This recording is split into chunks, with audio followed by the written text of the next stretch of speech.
They called it last call, not evolution, not phasing out. Last call. 2 words on a press release that hit the automotive world like a gut punch. After 20 years of dominance, 20 years of defining what American muscle meant, Dodge announced that the 2023 model year would be the final year for the Hemi V8 in the Charger and Challenger. Just like that, the 5.7L, the 6.4L, the supercharged 6.2L Hellcat and Red Eye and Demon, engines that were still selling out dealerships, still winning drag races, still printing money, were sentenced to death. And here's the part that doesn't make sense at first: they were still profitable, people were still buying them faster than Dodge could build them, so why kill a golden goose while it's still laying eggs? The answer isn't under the hood, it's in a spreadsheet in Auburn Hills, Michigan, and in the federal regulations that just made the math impossible. To understand why the Hemi had to die, you have to understand CAFE, the corporate average fuel economy standards. This isn't just about emissions.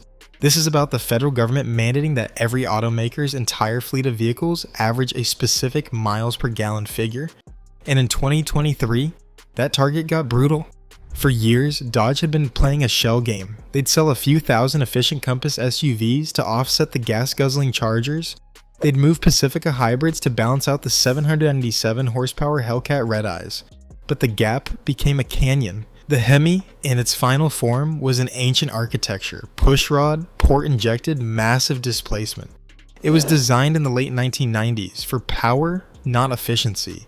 To make it compliant with the new standards would require a ground-up redesign that Stellantis estimated would cost over $1 billion. $1 billion for an engine that, at best, had 5 years of life left before electrification took over completely. That is the invisible hand that killed the Hemi. Not a lack of passion, not a lack of sales, but the cold reality that every Hemi-powered Challenger sold was a $2,000, $3,000 fine, waiting to happen if it pushed Stellantis' fleet average over the limit. Multiply that by the 60,000, 80,000 Hemi cars they were selling annually, and you're looking at hundreds of millions of dollars in federal penalties per year. So they didn't just discontinue it, they executed it. They built the last call models. The Charger Super B, the Challenger Black Ghost, the Demon 170, as a Viking funeral. Burn the ships, move on. But here is where the story gets complicated. Because Dodge didn't just kill the Hemi and go home, they replaced it with 2 things that tell you exactly why the V8 had to die. First, the Hurricane engine. A 3.0-liter twin-turbo inline-6. On paper, it's superior in every way. Lighter, more efficient, easier to modify for emissions, and in high-output trim, it makes 540 horsepower, more than the old 6.4L Hemi. It is the logical successor. Second, the Charger Daytona EV. Electric motors, instant torque, 0 emissions, 0 CAFE penalties. This is the pivot that the regulations forced. Stellantis looked at the ledger and realized they couldn't afford to carry the Hemi into 2024. Not because it was bad, but because it was too good at the wrong thing. It was too thirsty, too dirty on the EPA cycle, too expensive to certify for a shrinking window of return on investment. And yet, the Hemi's death feels different from other engine retirements. When Ford killed the Windsor V8 in the 90s, it was outdated. When GM shelved the LS for the LT, it was evolution. But the Hemi was peaking. The 6.2L supercharged Hellcat was still setting records.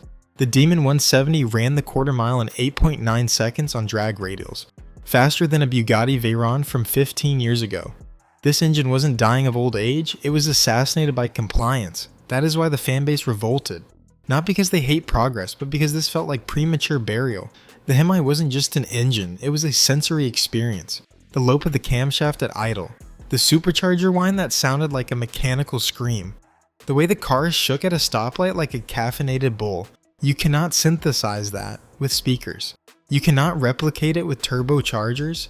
It is a mechanical soul, and souls are not CAFE compliant. But here is the twist that most people miss. The Hemi isn't actually dead. It's just in witness protection. Walk into a Ram dealership today. The 5.7L Hemi is still available in the 1500 pickup. The 6.4L is still in the heavy-duty trucks. Why? Because trucks have different regulatory standards. They're classified differently. They have more generous emissions headroom. The architecture that was too dirty for a Challenger is just clean enough for a Ram 2500. That is the hypocrisy that stings. The same engine that had to die for the good of the planet is still churning away in bro-dozers that commute to office parks. The difference is that Ram sells enough Pentas Star V6 trucks to offset the Hemis. Dodge didn't. The Challenger and Charger were performance islands in a sea of efficiency, and the tide washed them away. So what happens now? Is the Hemi gone forever? Probably not. Automotive history is cyclical. The muscle car died in 1974, then came back in 1992 with the Viper. The Mustang was supposed to die in the 80s. Legends have a way of hibernating. Stellantis has already filed patents for a hybridized V8 architecture, an engine that could use electric motors to scrub its emissions during EPA test cycles, while still delivering V8 power when the driver demands it.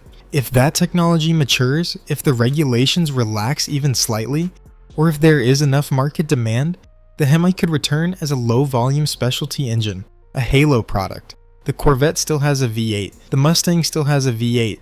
Dodge will not sit out that war forever, but for now, the Hemi serves as a warning shot. It is the canary in the coal mine for the internal combustion engine. It proved that you can be iconic, profitable, and beloved, and still get cancelled by the math of fleet averages. The Hemi didn't lose to a better engine, it lost to a calculator, it lost to the impossibility of making a 6.2-liter supercharged V8 sit fuel like a Civic. It lost to a regulatory environment where emissions compliance is a zero-sum game, and Dodge simply ran out of credits to burn. So when you see a Challenger Hellcat rumble past you in 2024, understand what you're looking at: a ghost. A mechanical anachronism that is too powerful to be practical, too loud to be polite, and too expensive to be legal. The last call wasn't a marketing gimmick, it was an obituary for the era of too much is just enough. The Hemi is dead. Long live the Hemi. Drop a comment. If you had to choose between a 2023 Challenger Hellcat and a 2024 Charger Daytona EV, which one actually deserves to wear the Dodge badge? And what engine would you resurrect if you could bring back just one? If you're new here, subscribe. We don't just talk about cars, we talk about why they matter. I'll see you in the next one.